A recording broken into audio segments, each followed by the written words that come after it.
Hi everyone, hope you're doing well from whenever you're watching this channel, depending on your time zone.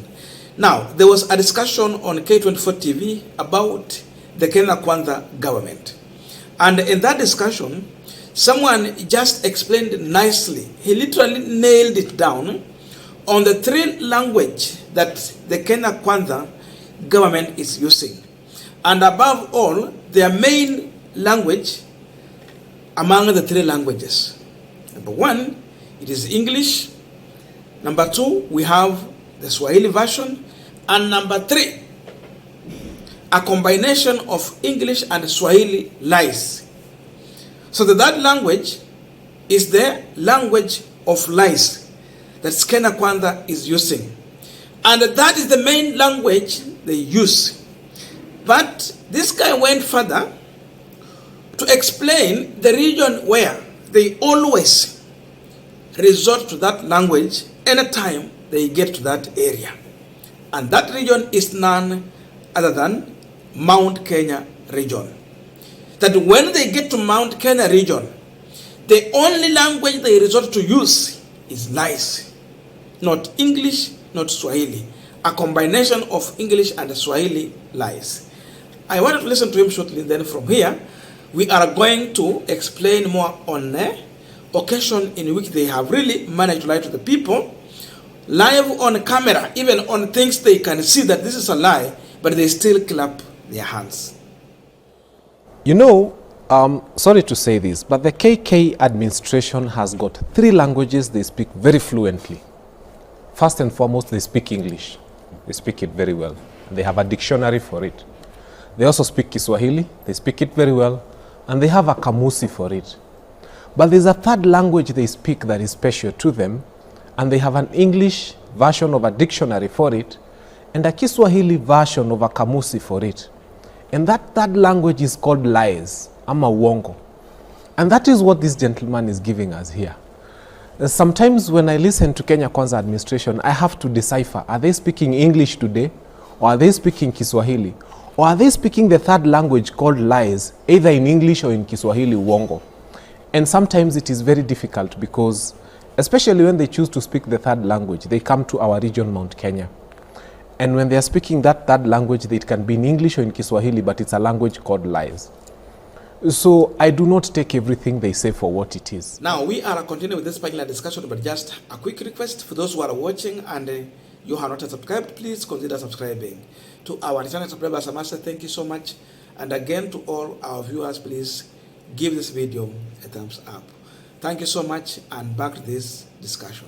Now, it is true, Ruto Gachagwa and the entire team of Kenya Kwanza, they are using lies in most of the events they attend in this country. Wakwe wako Western, wakwe wako Nyanza, wakwe wako Rift Valley, wakwe wako Mount Kenya, wakwe wako Eastern, anywhere. They will mix lies with the too small, little truth. In fact, a little truth.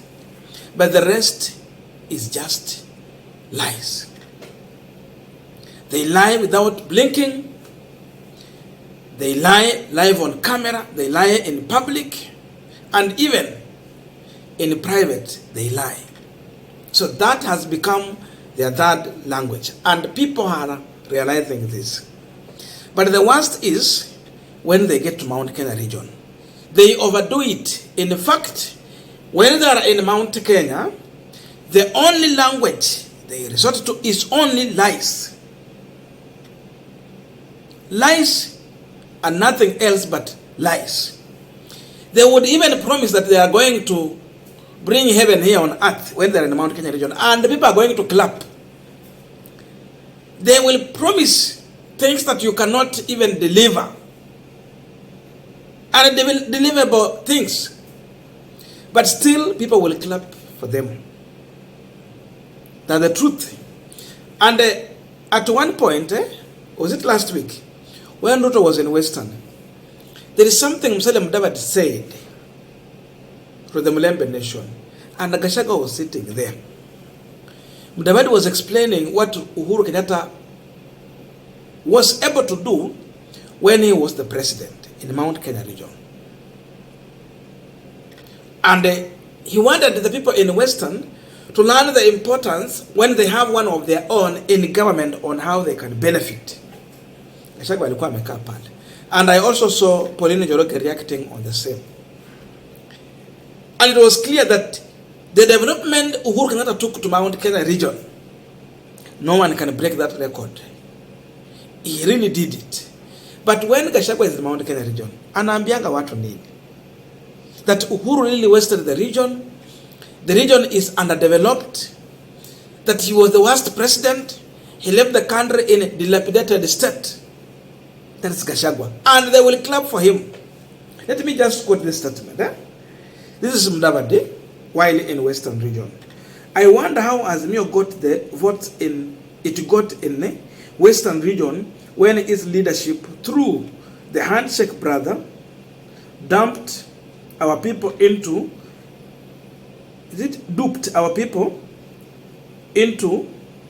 believing that they meant well for our region development wise. Look at the road network in central Kenya under the retired President Uhuru Kenyatta tenure. Waangalie tu road network on, hajaenda mambo mengine. That means it is marvelous, it is wonderful. He went further even to mention about Nyanza, but that's not our discussion here. It's all about the lies that is sold in Mount Kenya region.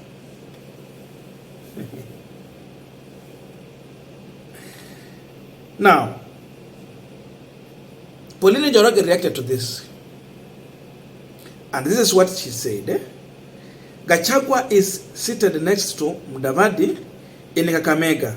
Has he heard this about the things Uhuru did for Mount Kenya? That is the question Pauline Njoroge is asking.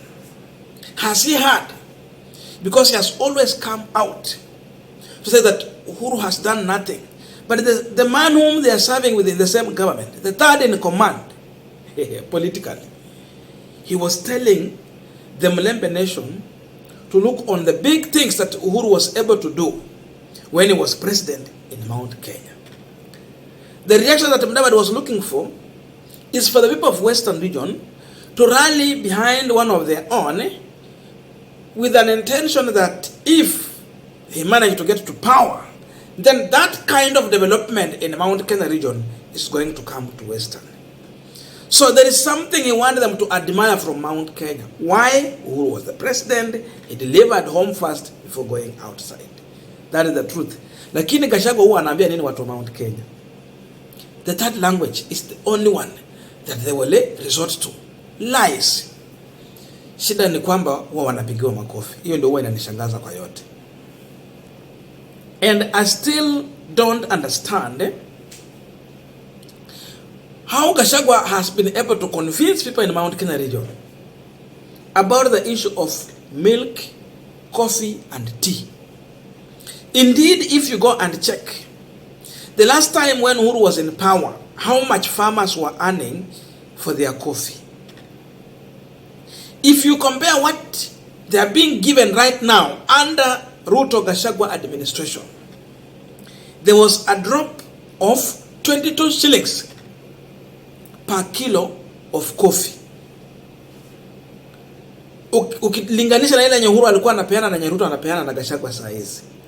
Gachagwa promised that he is going to revive coffee because there was a cartel, and that cartel were Uhuru Kenyatta's friends.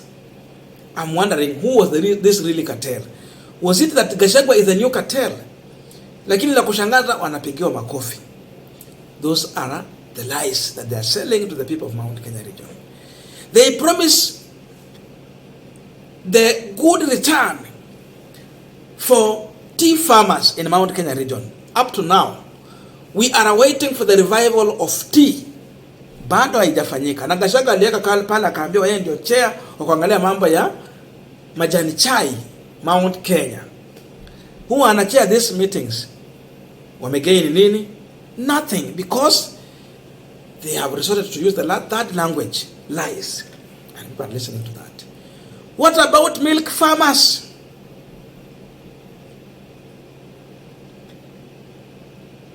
Gathoni wa Mushomba, at one point, he differed with the Kenya Kwanza administration on their Finance Bill 2023 that was meant to overtax even milk farmers. Wala wako maziwa, wakulima maziwa. What are they gaining? Ukienda kule Githunguri, shida tupu. I'm wondering how Gachagwa and Ruto is still convincing people in Mount Kenya region when we know very well that the Mwea rice farmers had a direct contract with the Kenya Army to supply 600 million rice worth in price to the army camps. Walipewa contract ya supply mchele ambayo inapika shilingi milioni 600. It is just less by few coins there to close a billion. Lakini hawakuona umuhimu huo. Wakati wa kampeni hawakusikiza Uhuru, walisikiza Wakora. And indeed, that language, a combination of English and Swahili lies, was sold very well and people bought into that. As we are speaking now, one of the first things Ruto did when he took over power was to cancel that contract. Saizi, wakulima wa mchele hawana market. Walikuwa wanapeleka kwa army, wakawa wanapeleka kwa shule zingine pale na serikali. Saizi your contract ilikuwa cancelled, bei ya mchele, and in fact Uhuru Kenyatta had set the price for rice ile yenye walikuwa wanauza ile wakati wakisupply direct. It was one of the favorable price. It favored them. Saizi bei ya mchele imeharibika, lakini ukienda kwa supermarket mchele inauzwa bei kali, lakini wao kupata ile market kuuza mchele yao wameanza kuuza hata chini kuliko ile bei yenye Uhuru alikuwa amewapea. No market. The business was cut off. Lakini bado wanakubali tu uongo. So this has been the language of promise after promise, promise after promise with zero delivery. The language has been going to launch and relaunching of Uhuru Kenyatta's project. That is that language. And this one has been spread across the country. They did it in Mount Kenya, they came to Western, they did the same. But the worst in Western is that there is rebellion, there is resistance. Watu wanakuja wanawaambia ukweli kwa kamera. Usikuja na michele yako, usikuja na mambo ya nyama. Hata miradi unakuja kulaunch ni ya kitambo, haina umuhimu yote kwetu. I shared those videos here. Wale walipata nafasi ya kuwatch, you watch them. Sasa hiyo ndio tofauti. Wakikuja Western wataambiwa, wakienda Nyanza wataambiwa. Lakini maajabu ni wakienda Mount Kenya, they are being clapped for. So that is the only language they are using. Ukora mwingi, promises, launching of someone else's project, creating a fake or false perception that indeed they are working when they are totally out of the touch with the people, with a zero delivery in terms of project. And that's the language.